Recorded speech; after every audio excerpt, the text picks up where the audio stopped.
देश की राजधानी दिल्ली एक बार फिर दंगों के जरिए अशांत हुई है। राजधानी के जहांगीरपुर इलाके में निकाले गए जुलूस में पथराव के बाद हुई हिंसा में कई पुलिसकर्मी घायल हुए हैं।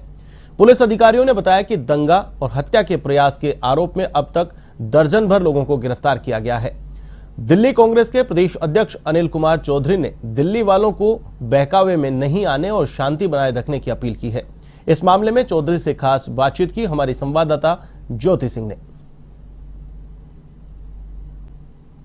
हमारे साथ यहाँ पर बातचीत करने के लिए मौजूद है दिल्ली प्रदेश कांग्रेस के अध्यक्ष अनिल कुमार चौधरी। सर, कल हनुमान जयंती वाले दिन जिस तरीके से घटना की तस्वीरें सामने आई हैं, पहले नवरात्रि फिर हनुमान जयंती, क्या आपको लगता है क्या एक खास तौर पर एक कम्युनिटी, एक समुदाय को टारगेट करने की कोशिश की जा रही है? देखिए, जिस तरह से पूरा देश कल हनुमान जयंती मना रहा था, हम लोग भी शामिल थे, कई धार्मिक कार्यक्रमों में हम भी सम्मिलित थे, हमारे कार्यकर्ता भी सम्मिलित थे। शाम आते आते एक खबर आती है कि जहांगीरपुरी में दंगे हो गए। दंगे भी शोभा यात्रा को लेकर के बताए गए। तो प्रश्न ये उठता है कि इसी शहर में 2 साल पहले लगभग नॉर्थ ईस्ट के दंगे होते हैं, जिसमें लगभग 53 लोगों की मौतें होती हैं, दोनों धर्म के लोगों की मौतें होती हैं।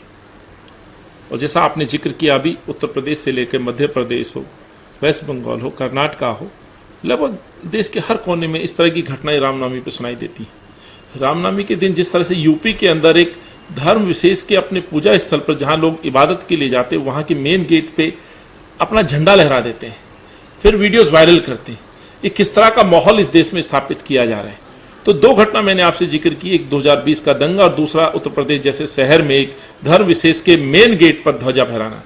तो स्वाभाविक है, देश की सरकार चुप है, तो देश के प्रधानमंत्री को तमाम विपक्षी दल, लगभग 13 दल और माननीय सोनिया गांधी जी के नेतृत्व में पत्र लिखते हैं और उनकी चुप्पी पर सवाल पूछते हैं। आखिर क्यों? देश के प्रधानमंत्री का दायित्व बनता है कि आप देश की जनता में एक विश्वास स्थापित करिए, तमाम धर्म के लोगों को ये विश्वास दिलाइए कि वो सुरक्षित हैं।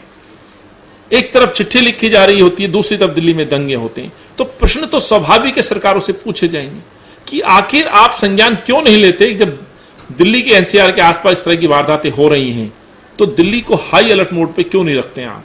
कोई शोभा यात्रा या कुछ कार्यक्रम होता है तो दिल्ली पुलिस इजाजत देने से पहले 10 तरह की कमिटमेंट लेती है। भीड़ से लेकर के वीडियो कवरेज से लेकर के रूट से लेकर के मैपिंग से लेकर के सब चीज वो देखते हैं।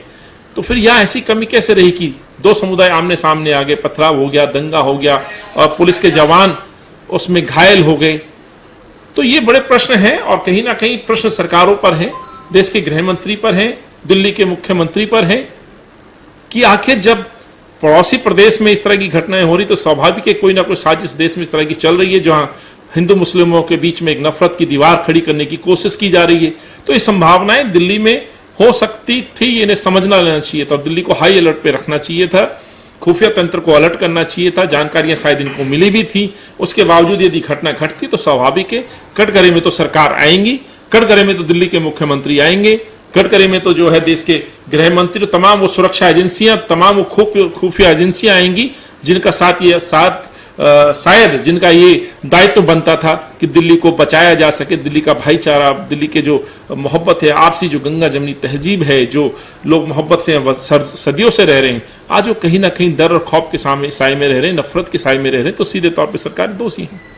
लेकिन बीजेपी नेता कपिल मिश्रा का कहना है कि ये एक सोची और समझी साजिश थी हिंदुओं पर हमला करने की। तो क्या वाकई हिंदुओं पर हमला जो हो रहे हैं वो एक सोची और समझी साजिश है? देखिए, इस तरह के जो नेता हैं, इनकी जगह रोड पे नहीं है। इन जैसे लोगों को तो जेल में डालना चाहिए। जिन लोगों का आप जिक्र कर रही है वही लोग हैं जो नॉर्थ ईस्ट के जब दंगे होते तो वहां पे भी जाकर के जो भड़काऊ बातें करते हैं।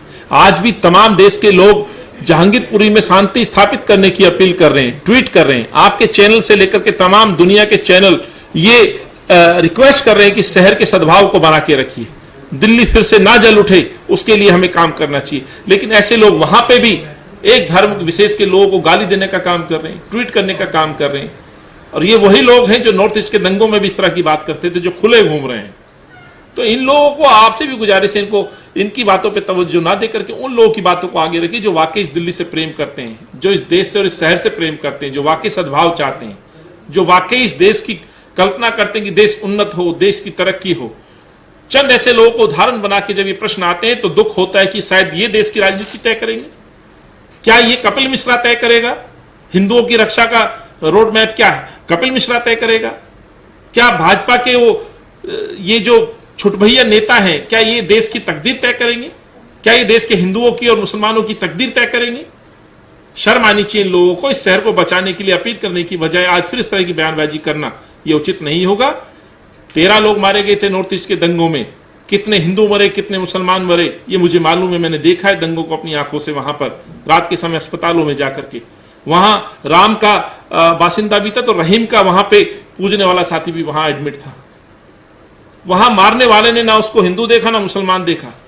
वहां पेट्रोल पंप जलता है, वहां स्कूल जलते हैं, वहां राहगीर ऑटो जला देते हैं, वहां दंगैया रिक्शा पलट देते हैं।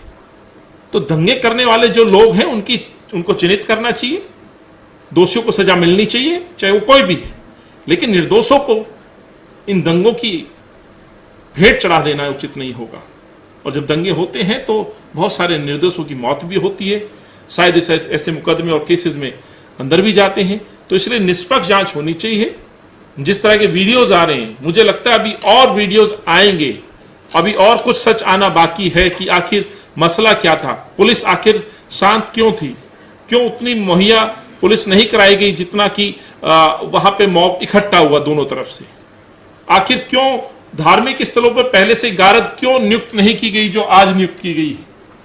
इजाजत देते समय आप एफिडेविट लेते हैं, आप संख्या जानते हैं, रूट लेते हैं, आप वहां पर वीडियोग्राफी कराते हैं, आप ड्रोन कैमरे से नजर रखते हैं। और सेंसिटिव एरिया है ये एरिया, सीएनआरसी के समय में भी हाईलाइट हुआ था, वहां पे भी कोशिश हुई थी उस समय दंगे भड़काने की। तो यहां तो पहले ही एहतियातन पुलिस को कदम उठाने चाहिए थे। यहां ड्रोन कैमरे से लेकर के आपको तमाम खुफिया एजेंसीज को लगाना चाहिए था, जिससे कि वहां पत्ता ना हिल सके, दंगा ना हो सके। आखिर ये नौबत आई क्यों? यदि आई है तो इसके लिए सीधे तौर पर सूबे के मुख्यमंत्री अरविंद केजरीवाल, देश के गृह मंत्री अमित शाह जी जिम्मेवार है। तो क्या एक बहुत बड़ी चूक दिल्ली पुलिस से भी हुई है? क्योंकि 2020 में दिल्ली दंगे हुए, नवरात्रों के दौरान जेएनयू में भी हमने देखी गई कि तस्वीरें किस तरीके से सामने निकल के आई। उसके बाद हनुमान जयंती थी, रूट पहले से डिसाइडेड था, लेकिन उसके बावजूद भी ये दिल्ली में दंगे फिर दोबारा हुए हैं। बिल्कुल सीधे तौर पर ये दिल्ली सरकार और सरकारों की नाकामी है। उत्तर प्रदेश में एक विशेष समुदाय के प्रार्थना स्थल पर मेन गेट पे आप ध्वजा लहरा देते हो, आप जेएनयू के मेन गेट पर सड़कों पर ध्वजा लहराते हो, जबरदस्ती उन रोड्स पे आप अपना कब्जा कर लेते हो। ये क्या दर्शाता है? ये कानून चल रहा है कि इस शहर में, ये राजधानी है देश की, लेकिन इस देश की राजधानी में जिस तरह से खुलेआम कुछ लोग तांडव कर रहे हैं, कुछ लोग अपना लठ लेके सड़कों पे घूम रहे हैं, एक जहां जिसको शिक्षा के लिए जो लोग वहां पहुंचते हैं वहां पर एक दूसरे विषय पे ही झगड़े हो रहे हैं, खान पान पे झगड़े हो रहे हैं, पहनने पे झगड़े हो रहे हैं। अब इस देश के अंदर एक विशेष दल के लोग तय करते हैं कि कौन क्या पहनेगा, वो तय करते हैं कि वो क्या खाएंगे, वो तय करते हैं कि सड़क पे कौन चलेगा, वो तय करते हैं कि सड़क पे कौन बैठेगा। ये मुल्क ना राम का है, ना ये मुल्क गांधी का है। ये मुल्क जो बनाने की कोशिश कर रहे हैं, ये मुल्क को बर्बादी की तरफ ले जाने का काम करते हैं। और माफ करना, ये वही लोग हैं, वही सत्ता के लोग हैं जो सत्ता में पहुंचने के लिए इस तरह की वारदातों को अंजाम देते हैं।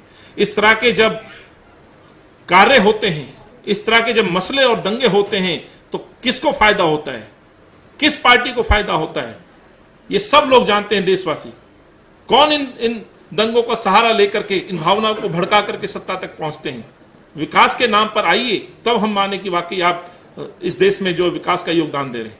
तो सीधे तौर पर मेरा कहना है सरकारों का फेलियर है, इंटेलिजेंस का फेलियर है, पुलिस का फेलियर है, दिल्ली के मुख्यमंत्री का फेलियर है।